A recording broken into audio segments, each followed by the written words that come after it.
Hey guys, I just wanted to show you a little more on the Tittle with real clubs. Doing a little bit, I got a little adventurous last time, started using the Tittle clips with real balls, and it turns out that they can break. I had one on a 3 wood that I clipped it on and slid it up to the top of the handle, but it was just a little bit loose.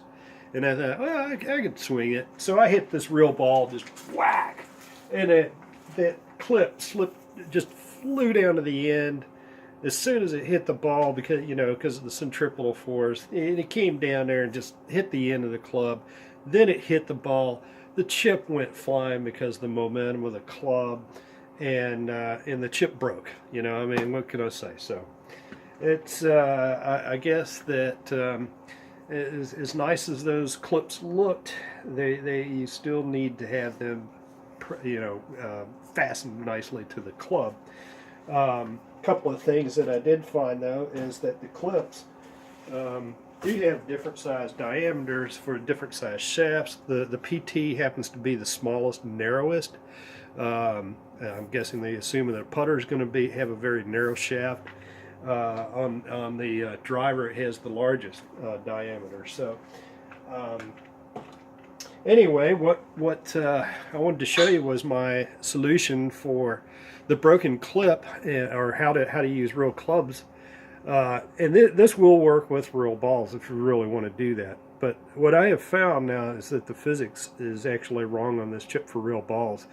Apparently they don't take into consideration the weight and the inertia of a real ball, and when that ball mass hits a club on the tip, it's going to tend to torque the club, and when it does, the chip reads it as being open faced, and then you always wind up with a really bad fade. Almost always, it's like you can't get rid of it. I've tried a couple of things where I twisted the thing around to try to get it at the right angle, but I haven't found a good solution for that yet. So I did find a problem that also exists with real balls, is that the carry distance is really off, and tends to be, like I'm carrying like 140 yards on a 200-yard drive. So I mean, it's pretty off. There is a thing in the E6 software called Boost, which I'm going to show you that will enable that. Okay, so anyway, let me talk to you briefly about the chipset that we're using, or the clip. This is basically a wiffle ball. One thing that is kind of nice about this particular type of wiffle ball is that the hole pattern happens to be almost perfect for making a little tab that looks like that, and the tab bends and flexes in and out, and your Tittle chip just drops right into here, and the tab seems to hold it very nicely. It almost clips in. It's not quite. It's pretty. It's snug. I have noticed that that after a swing, it may have pop out just a little bit, but there may be some fixes for that too. I'm going to leave that to your imagination, because this doesn't have to be the way this doesn't have to be your design, but it certainly worked for me. Now, what I wanted to show you was the hole pattern on this is special. So let's get the hole pattern real quick. You'll see on this one has like 5 and then 2 at the top. It turns out that this pattern with these 2 at the top lays it out perfect. So you got 2 for the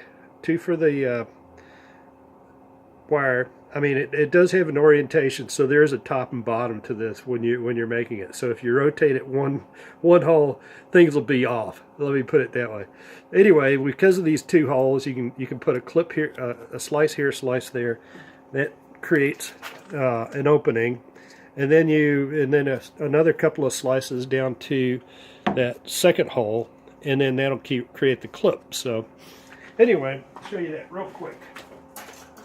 End result looks like you go orient the things so that you have your 2 and 2s, There we go. So you got basically 4 lined up. So let's just cut right down that one, cut down that one, cut down this one, cut down that one, and then cut right across on the tab right here, which this is always the hard one. Okay, and there you go. A perfectly clipped out Tittle clip. So anyway, that's how that works. Now you take let's say a couple of zip ties and you put them orient the thing so that it's straight. Put a couple of zip ties right through there, and now it's ready to strap onto a club. So that's how easy this thing is. Like I said, you know, this is just my little invention. I just came up with it when I saw the thing and said, hey, that works. So, but you might find something different. But you get the general idea of what you want to do in the very end. So anyway, once it's clipped on,